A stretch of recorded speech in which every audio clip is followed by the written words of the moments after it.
wanted to talk today about law, not so much the laws themselves, but the prosecution or investigation of people who break the law.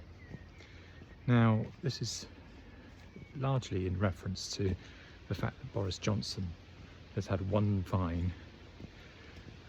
small fine, although the police, having investigated it, accept that he was at 6 illegal parties, so that you can, if you're well known enough or important enough or rich enough, you can somehow legally attend illegal parties. Others who have done a lot less have received huge fines. There's examples of people who've been fined £10,000 for meeting 1 or 2 people in a park. Life-changing amounts of money. And then there's Boris Johnson and the government, who the police weren't even going to investigate at all until people really complained and brought private prosecutions, private legal cases for the police to actually intervene. So, there's the accusation of bias and potentially corruption when it comes to the Metropolitan Police investigating the government.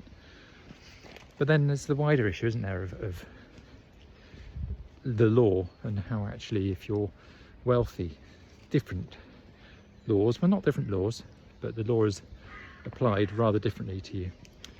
Now, I want to bring a general point of how, if you ask most people, do you think the law should apply and punishments be the same for wealthy people and poor people who break the law, then most people would say, yeah, of course it should be the same. Everyone's equal before the law. Good. I mean, we all pretty much agree on that, right? But then, if you ask people, is it right that wealthy people can afford better lawyers? Then, a lot of people would say, well, the lawyers are a profession and some are better than others, so it's only right that they can charge different amounts. And the logical conclusion of that is, if you're a wealthy person, you can afford better legal representation. But the end result of that, if you accept that better lawyers get better results, is that wealthy people will get either reduced penalties for breaking laws compared to people who aren't wealthy, or even no penalty at all. So a good lawyer might be able to get you off a charge that somebody who didn't have a good lawyer would end up going to prison for, potentially, or at least paying a fine for.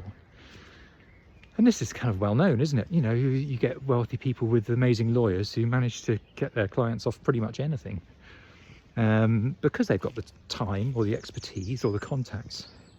However it works, those people are paying for effectively using their money to get off crime, or at least civil cases. Criminal, civil, who knows, but they get away with stuff that other people couldn't get away with. So what is the solution to this? Well, you can either say, well, that's just life and bad luck for the people who are poorer, work harder and afford better lawyers. But that's not really all being equal in the eyes of the law, is it? But where's all this money going? Why is it so expensive? Because one thing you have to remember is that lawyers and solicitors and barristers and stuff, they're not, some do very well for themselves, but criminal law does not pay well. Barristers in their first year may expect to get about £11,000, which isn't really enough to live on, especially if you live in somewhere like central London, or most of them live in cities.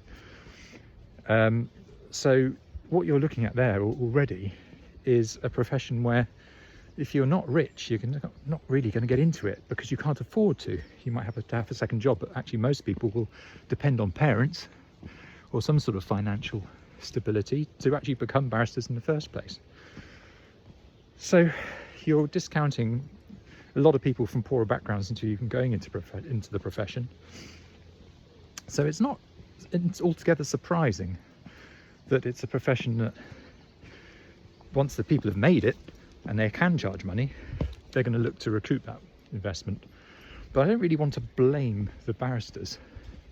What I want to really blame is the system. Because if you're good at your job, it's not unreasonable that you might be paid more money. But if it's the clients and defendants who are paying that money, then it's going to favour the rich. So what do we do?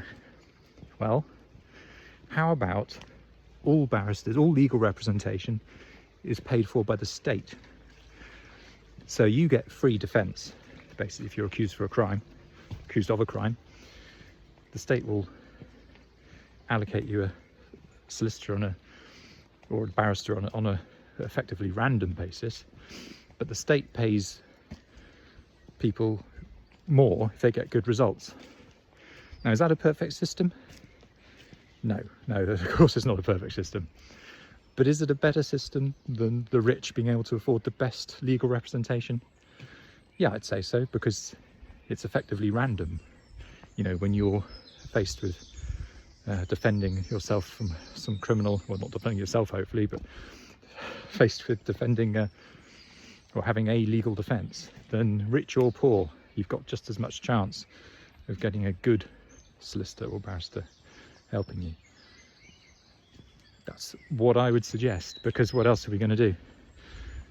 In the meantime, we're in a system where, you know, people might say that's ridiculous, why should that happen? Well, at the moment, wealth gets you out of prison, and I don't think any of us really want that.